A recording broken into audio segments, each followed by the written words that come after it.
Welcome to Eddie's Football Waffle, yeah. Welcome back to the channel, guys. Hi vlog, welcome to my guys. Man United draw with Watford. What the fuck?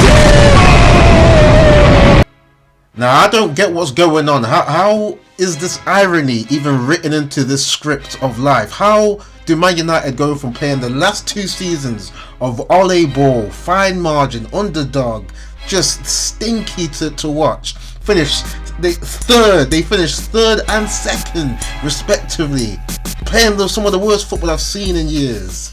Maybe not worse than Mourinho, but still bad. Respect,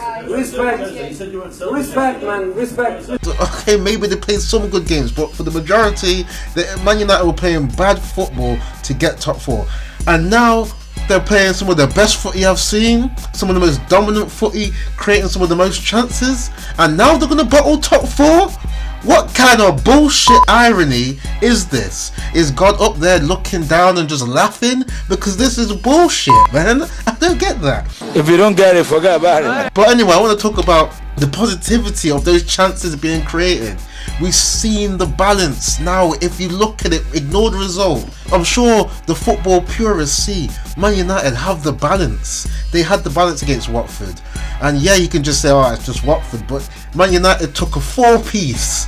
They took a 4-1 drumming off them last time. So to make Watford look like the inferior team that had no kind of real counter-attack, only real player I was afraid of was Emmanuel Dennis, who Man United should be looking at. But Man United pressed Watford into the trenches. The possession they had, 67% possession, creating 22 attempts. So they were not allowing Watford to do anything in that game. They won 67% of the duels. This is dominating tactics. This is what Ralph talked about in his first press conference. This is my approach to help the team to get more balance, to get more control on the game. In football, for me, it's to minimize the coincidence factor, and this is my approach. I will try to help these outstanding, talented players to try and get and keep the way away from their own goal. Yeah, from what I saw today, Ralph got it right with, it looked like a 4-2-3-1 formation, right? Matic and Fred holding in that midfield. I was a little bit skeptical, but it looked like they were holding the midfield, allowing the prima donnas who we've seen play too high as the number 8s.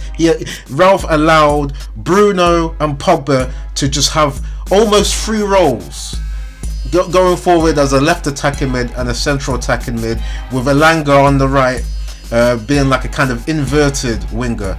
It was a really good balance of speed and finesse, but there wasn't enough finesse to finish off these chances. The balance was right because Fred and Matic, and especially Matic, rolling back the years. Calm down, dear. Calm down. Doing everything that a trailblazing midfielder does on their prime, tackling, dribbling, carrying the ball, intercepting, playmaking. He was doing everything. At some points I thought he was doing too much. I mean, he was fantastic. That's what you call fantastic.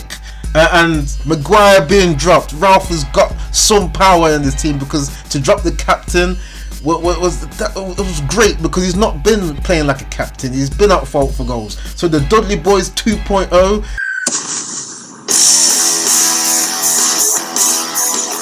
Varane and Lindelof came in and they looked settled. They were pressing high, just creating some kind of plays from the back. There was no question that they have chemistry as a back two. In certain attacking transitions, these guys were doing what Ralph wanted, playing two at the back, Wan-Bissaka and Telles supplementing that midfield of Matic and Fred. There was no wonder that there were so many chances created. There was a buffet of chances, which moves me on to these negatives. I'm speechless at how many chances are missed. How can you have 20 plus chances and you only get 3 on target? Ronaldo and Bruno in the competition of who can miss the most chances. Ridiculous. Some chances in particular when Pogba put a nice ball in from the left and Bruno was there near the 6-yard box and it was a tap in and you missed the target. Ronaldo, I mean, for saying that he's a legend, hitting the post with that chance there. He should have been scoring that. And then another one where Bruno in the second half doing well to carry the ball, passed it across for Ronaldo, who miskicked the ball. That's a great goal scoring chance. It was just a tale of the manager doing all he could to set Man United up for all of the possession, all of the attempts to be in their favour, and the players being toothless, not taking the chances. Ralph even got the subs right, bringing on Sancho and Shaw when the other players tired. The players stuck to the plan in both halves for a change, but they're not doing the part of the plan which involves finishing. They can't finish. They did it against Middlesbrough, they did it against Burnley. The players are not good enough. Some of these players have potential to go on into a next season playing the same football and improve, but some of them just can't. They can't finish. They're not good enough. Another thing is the counter press. Man United were good with the initial press, but the counter press wasn't really there. The pre-season may be needed for the counter pressing to be done, because that involves a lot more energy to do that. But I mean, even though that's the negatives, going back to another positive is Elanga looking like a winger. The inverted play he was doing in the first half, causing a bit of trouble, dragging players left, right and centre, was good play. He did go a bit quiet, but he's going to do that. He's a youth player.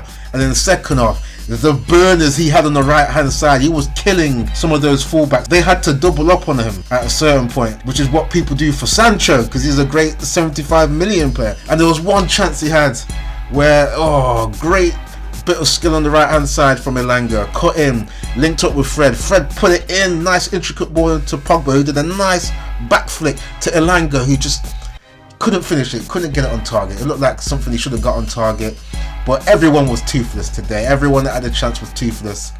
It's a shame that Man United may not get this top four, playing some of the best football they've played in the last 3 to 4 years. The irony is ridiculous. It's irony FC. The top four won't be over until it's mathematically over, but Arsenal looking in prime position with the games in hand. Man United have got to beat them at the Emirates.